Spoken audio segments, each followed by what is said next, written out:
Okay, it seems like we have most participants here, so let's go ahead and begin the workshop. My name is Madison, and I'm a WIC program coordinator with the AmeriCorps Vista program at HFA, and I'd like to begin by reading a land acknowledgement. I'm speaking from the physical space of New York City. I would like to acknowledge the land on which I currently reside, which historically was that of the Lenape, Canarsie, Rockaway, and Wappinger indigenous peoples. We deliver a land acknowledgement to acknowledge the historical legacy of colonialism by honoring and paying respect to the land, which was taken by conquest, along with the domination of the people who inhabited the land and the imposition of white supremacy. We do it to raise a greater public consciousness of Native sovereignty and cultural rights as a small step towards equitable relationship and reparation. We encourage the participants on today's call to privately acknowledge the land that sustains and supports you.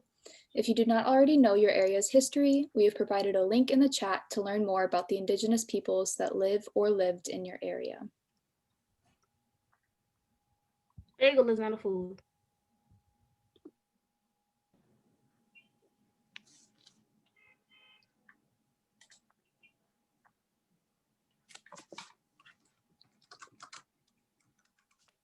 If you are new to HungerFree America, HFA is a nonpartisan national nonprofit building the movement to enact the policies and programs needed to end domestic hunger and ensure that all Americans have sufficient access to nutritious food.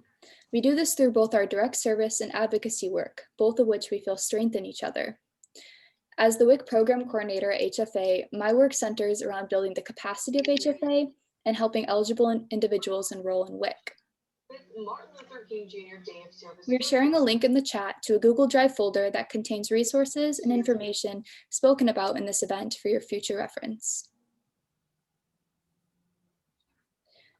HFA's work to end hunger is more pressing than ever. According to a report published by HFA in July 2020, the United States is facing the gravest hunger crisis in modern times, with more than 1 in 3 children missing meals or suffering from reduced portion sizes because their families don't have enough money for food. The rate of child hunger is 5 times higher than before the pandemic, and adult hunger is 2.5 times higher. As domestic hunger increases, all types of low-income families are suffering, but data shows that people of color are impacted at higher rates. HFA data shows that in spring and summer of this year, 41.1% of Black respondent households experienced food insecurity, as did 36.9% of Hispanic respondent households, in contrast to 23.2% of white respondent households. As a global pandemic and demands for racial justice collide, it is more important than ever to uplift MLK's message of justice. For over 2 decades, HungerFree America has honored Dr. Martin Luther King Jr.'s legacy by coordinating service events and volunteer action supporting long-term solutions to hunger. With this year's Serve-a-Thon, our hope is that volunteers will learn something new, take action in the fight against hunger, as well as take away some ideas on how to continue working towards and supporting a more equitable community. Now we will go over some group norms. As we begin the workshop, I'd like to introduce some group norms to frame our dialogue. A safe space is a brave space. We are called to create a brave space where we accept the likelihood that we will be uncomfortable when investigating issues of race, privilege, and oppression and our roles within them. Work to recognize your privileges. Use this space to recognize and investigate your privileges. For example, class, gender, sexual orientation, ability. Honor the different experiences we all bring to the space. Take risks. Lean into discomfort. We are all in process. Challenge yourself and contribute, even if it is not perfectly formulated. And lastly, actively listen. Use your energy to listen to what is said before thinking about how to respond. Notice when defensiveness and denial arise. And if anybody has any additional norms to add, we welcome them in the chat.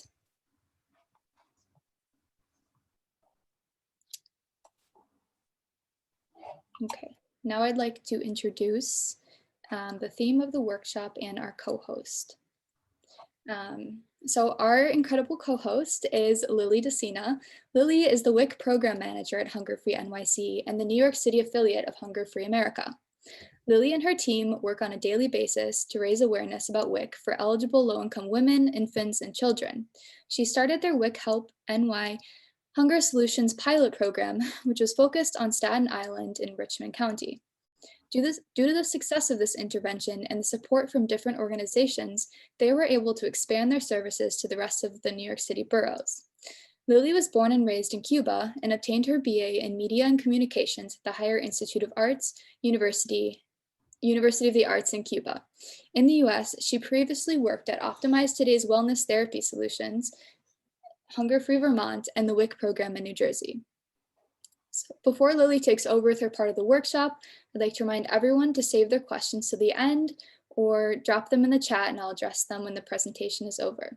Also, I encourage everyone to turn on your videos if you feel comfortable doing that in order to facilitate a more friendly conversation and dialogue.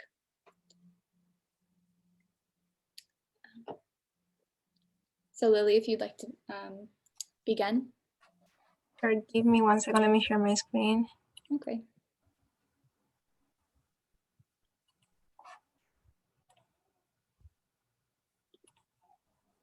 Does it look? To me, it looks fine. You can go up and look. They're slightly uneven, but if you.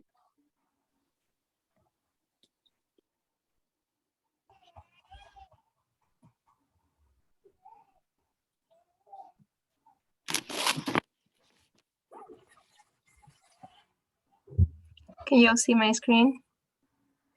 Yes. Yes. Good, thank you.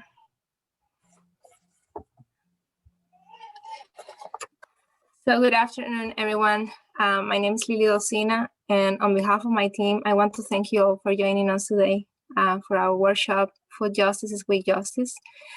I would like to introduce our team, which is small but strong, and they are here today assisting in different roles during this presentation.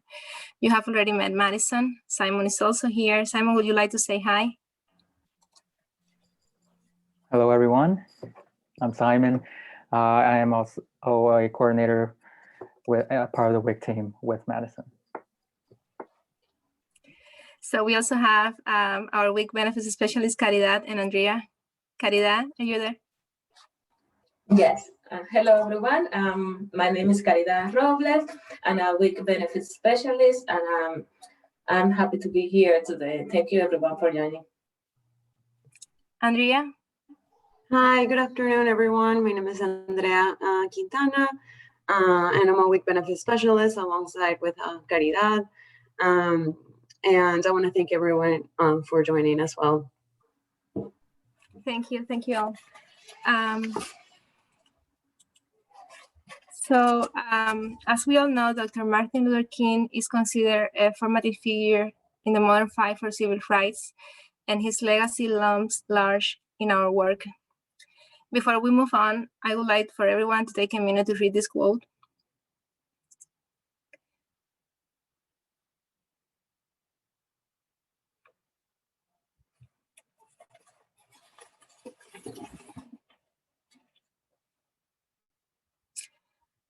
Let's keep his words in our minds as we dive into the content of this workshop.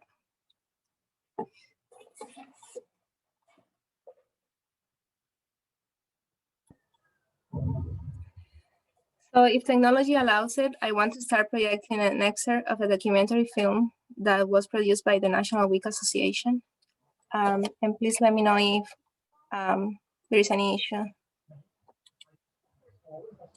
The Special Supplemental Nutrition Program for Women, Infants, and Children, or WIC for short, has become such a basic part of our nation's nutritional safety net that many people can hardly imagine a time when the program did not exist. From a tiny program serving 88,000 participants in 1974, WIC now reaches more than 8 million people, including nearly half of America's infants and a quarter of the children aged 1 to 5. WIC provides specific foods to provide nutrients that have been identified as missing and as essential for good health outcomes during pregnancy and infancy. And it was designed to address the major hunger and nutritional deficiencies that were observed in our country in the mid to late 60s. The 1960s was a time of great ferment and unrest in America, a time when many believed societal wrongs could be righted and problems resolved. It was in this climate that civil rights and anti-poverty groups brought America face to face with a problem it had long been ignoring: the fact that many people, including many children, went to bed hungry. Hunger came into the national spotlight in the spring of 1967, when Marion Wright, a young attorney for the National Association for the Advancement of Colored People, led Senate Poverty Subcommittee members Robert F. Kennedy and Joe Clark on a tour of the Mississippi Delta. The visit uncovered unthinkable poverty and malnutrition. More investigations and reports followed. Then, in May 1968, came the explosive CBS documentary, Hunger in America, hosted by Charles Kuralt. America is the richest country in the world, in fact, the richest country in history. We spend a colossal amount of money, $1.5 billion a year, to feed the rest of the world. But this spring, a private agency, the Citizens Board of Inquiry, consisting of distinguished leaders in many fields, released an exhaustive report claiming that serious hunger exists many places in the United States. The documentary revealed that hunger's victims were often children. Do you have any food in the house now? No, sir, I haven't got anything. What do you tell your children when they come home and there is no food? That we haven't got anything to eat, and we just have to lay down like that until the next day, see if we can find something to eat. That's it? Yes, sir. If this was news to many Americans, it wasn't to doctors working in public health clinics. David Page, a young Johns Hopkins University pediatrician, had seen the effects of malnutrition firsthand in inner-city Baltimore clinics. I saw a very high level of iron deficiency anemia, undergrowth, many of the infants showing poor weight and length indices. It was rather a prominent problem at that point in time. We found this to be a problem among the poor, basically. It really didn't make a difference whether one was African-American, white, Hispanic. It was really a problem of poverty. Dr. Page wasn't alone in his concerns. Medical researchers around the country were warning that poor nutrition could have devastating effects on children's minds and bodies. There are some indications that iron-deficient children have poor attention span and perhaps learn less well. There are some animal studies which indicate that iron deficiency early in the growth of the animal can lead to long-standing changes in the brain. But if the problem lay in poor nutrition, could it not be remedied by improving the infant's diet? That was the idea behind a small experimental program that Dr. Page launched in Baltimore in 1969, a program that was to become one of the models for WIC. It struck me that it was a rather logical approach that we provide food as in the same way that we would provide medication. We used medication to treat pneumonia or other diseases. We could use food in a therapeutic sense to begin to ameliorate a range of nutrition-based health issues. Page approached the Maryland Food Committee, a nonprofit organization that worked on hunger issues, seeking a modest grant to test his idea. Dr. Page presented what he wanted to do and what he hoped to accomplish, which would be better nutrition for their babies and better school readiness for the children as they grew. And I felt that he was worth supporting in this particular project. Page sought to offer iron-fortified infant formula to high-risk, low-income mothers at a clinic in Baltimore's Cherry Hill neighborhood. After tracking the infants for about a year, Page began to see striking improvements in the children's health. We began to see a marked reduction in the level of growth stunting as well as iron deficiency anemia, and we were quite excited by that.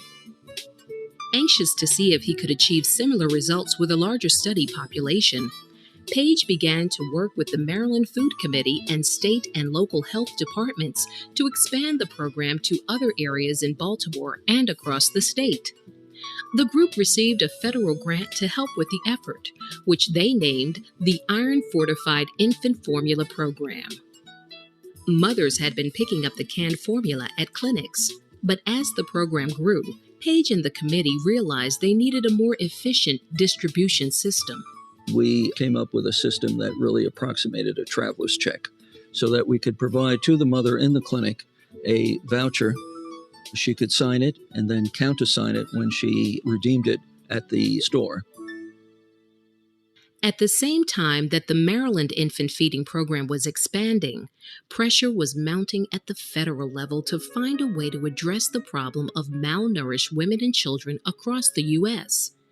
In 1968, the Department of Health, Education, and Welfare had convened a series of meetings to seek ways to address the hunger-related illnesses doctors were seeing in local public health clinics. Among those invited to attend was Rodney Leonard, who oversaw food assistance and safety programs within the U.S. Department of Agriculture. Essentially what they needed was to be able to prescribe food for the clients who were not ill and needed a drug. They needed food. So in order to meet that request, we developed a system of commissaries that the Department of Agriculture stocked. It was the USDA budget that was used to provide a service that HEW could not provide out of their own budget stream. And so we built the commissaries in the local clinic. We stocked them with food that the doctors said that a mother and an infant would need, including infant formula. Lack of administration support kept the commissary program from reaching large numbers of people. But after Leonard left the USDA to found the nonprofit Community Nutrition Institute, he began to brainstorm a more far-reaching effort with Jim Thornton, an aide to Senator Hubert H. Humphrey. The two men came up with an idea for a new federal pilot program that would become the Special Supplemental Food Program for Women, Infants, and Children. In designing their program, the men drew on the Johns Hopkins model, as well as an infant feeding program at St. Jude Children's Research Hospital in Memphis, Tennessee. WIC would provide vouchers for nutritious foods to women, infants, and children who were considered at nutritional risk. The program, which was to last for just 2 years, was also to include a scientific evaluation of the impact of the improved diet on the health of mothers and their children. Although the $20 million a year initiative was modest by federal standards, Thornton and Leonard anticipated resistance from the Republican Nixon administration, which had been impounding funds for social programs enacted by the Democratic Congress. We had every reason to believe that the incumbent administration would oppose it, would not support appropriations for it, so we had to figure out a way around it. Thornton and Leonard wrote language into the WIC legislation that required the administration to implement the program. The word shall was used everywhere in the law. There was no permissiveness. The secretary, the president had no choice. If the Congress passed this, they were under obligation, legal obligation, to carry out the Congress's wishes. And instead of funding the program through the normal appropriations process, they tapped a little-known pot of Agriculture Department money to provide a guaranteed funding stream. But perhaps the greatest coup was to enlist Minnesota Senator Hubert H. Humphrey as the chief sponsor to usher the legislation through the Senate. He was a man of great influence and great power at that point in the United States Senate. And when we went to him with this program, I can assure you it took no convincing whatsoever. Once Mr. Leonard and I laid out the problem and laid out what we suggested by way of a program, he said, let's do it, and let's do it now. Although the conservative Senate Agriculture Committee refused to report out the WIC measure, Humphrey used his clout to take his amendment directly to the Senate floor. There, Thornton had mounted a dramatic display of photos from St. Jude Hospital showing malnourished children. And as the debate went on about the bill, Humphrey would take 1 or 2 senators at a time and explain to them, here's a picture. This is what we're trying to deal with this program. You'd think he was a combination pediatrician, nutrition, physician, all combined up there. He was waxing and waning, and he was being listened to, believe me. And of course, it was passed in a very nice, substantial vote. With the backing of influential Kentucky Congressman Carl Perkins, the House concurred, and the bill was signed into law in September 1972. But then, so I can actually share the link so you can watch the entire documentary film if you're interested. I'll be sharing the link on the chat.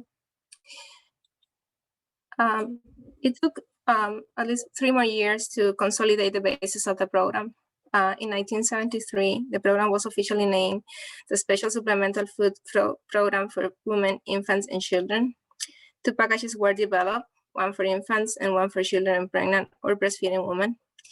Nowadays, the program also includes postpartum women, but it took until 1975 for the program to be extended to non-breastfeeding women up to 6 months postpartum and children up to the age of 5. In 1974, the first WIC office opened, and by the end of the year, the program was operating in 45 states. Also in 1975, we became a permanent national health and nutrition program.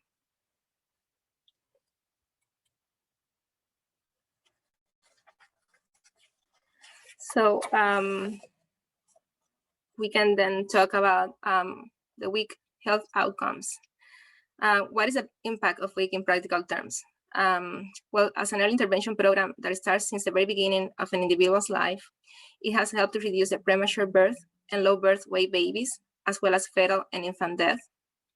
It also helps to reduce the incidence of low iron anemia and in those who participate. We have seen an increase in access to prenatal care and general health care.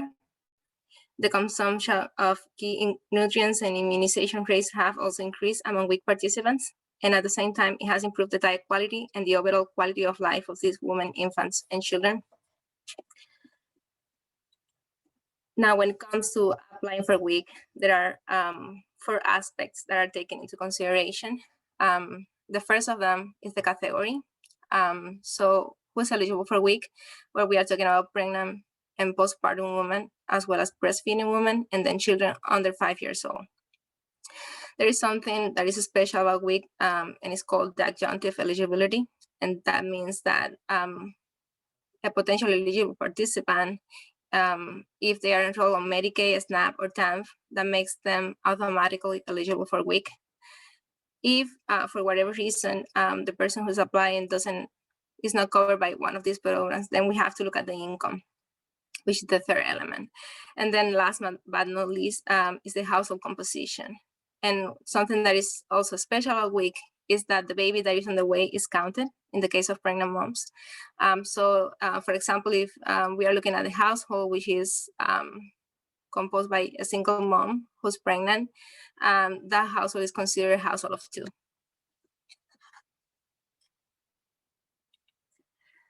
Now, I want to emphasize other aspects that make this program special. The first one is that caregivers with a child who is eligible for WIC can apply on behalf of the child. It doesn't have to be the mom or the dad. WIC is not among the programs that is considered part of the public charge. And then the immigration status, and this one is a big one. The immigration status is not taken into consideration when applying for WIC.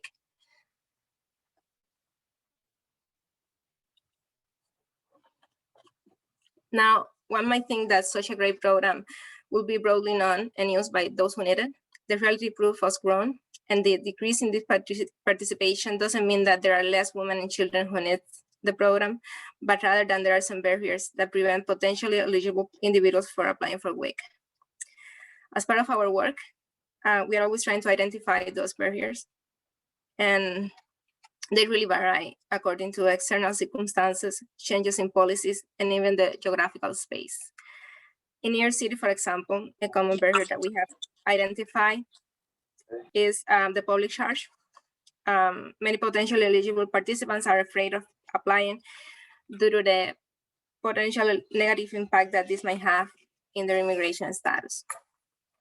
There is also a lack of knowledge about WIC, and there was also the paper checks. Those were big obstacles for when it comes to applying for WIC. In the spring of 2019, New York City finally established a WIC, which provides participants with a magnetic card similar to any debit card that makes payment easier at the supermarkets. And that is just to mention a few. In rural areas, for example, we have identified that inaccessibility to the WIC clinics has been reported as a barrier. Here's some data that is specific to New York State. It shows the same situation that we previously discussed at the national level. So when it comes to the benefits, that's the amount of individuals that are currently receiving WIC in the state. Only 43.5 of those estimated eligible women, infants, and children are participating in WIC. So there is a lot of work to do. And only 48% of children between the ages of 1 to 4 are participating in WIC. So I also wanted to highlight, because sometimes these programs are seen as, for some individuals, it might seem like they are some sort of charge for the government. But in fact, studies have shown that every dollar that is invested in WIC save approximately $2.48 in medical, educational, and productivity costs.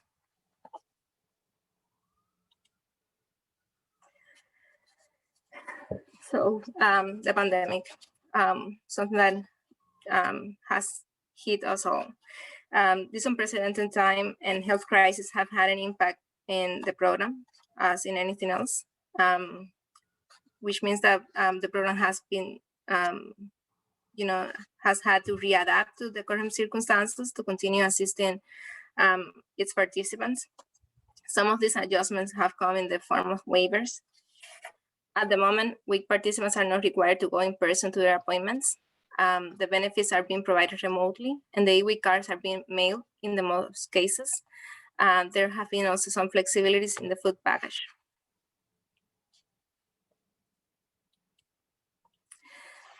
Our initiative at HungerFree America.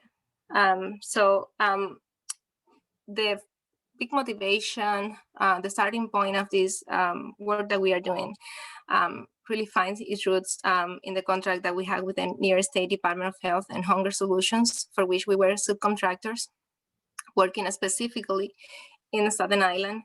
The reason why we started in Staten Island, Richmond County, was because, as part of this pilot program, we were working in those counties in which the participation rate was below the 50%, and our goal was to increase that participation. Now, that intervention was successful for our contract in Richmond County, and as a result of that, we received additional funds to extend our services to the city. These are our results. During this period, we have been able to serve or communicate and share information about the program with 9,822 individuals. Out of those, 1,581 have been pre-screened. Pre-screenings are only those who are potentially eligible, meaning that they qualify under the category and other aspects. And out of those that were pre-screened, we have had an outcome of 1,185 approvals.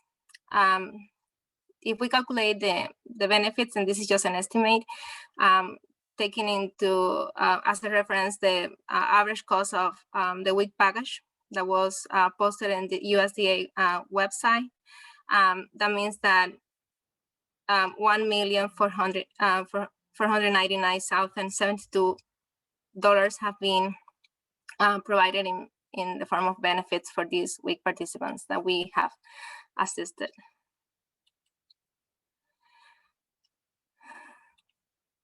So as it is popular to say that it takes a village to raise a child, we can all help potentially eligible individuals to apply for WIC, to connect with WIC.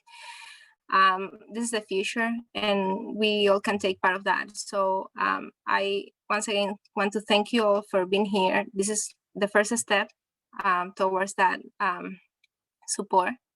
And if you have any questions, we are here to answer them. Here is our information. You can also reach out to us via email or via phone.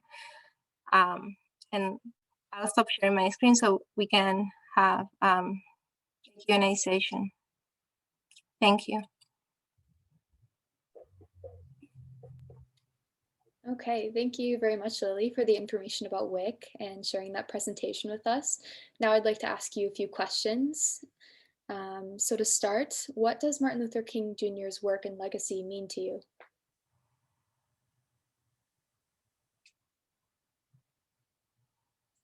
Lily, can you hear me? Yes, I can. Yes. So I guess that's a question that is for all of us. So if anyone wants to jump in and share how they feel, or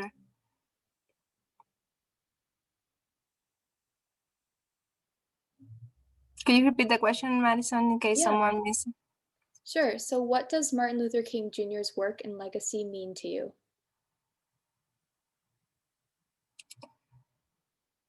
I guess I can sort of break the ice. I personally, so it was previously mentioned that I'm Cuban. So for me,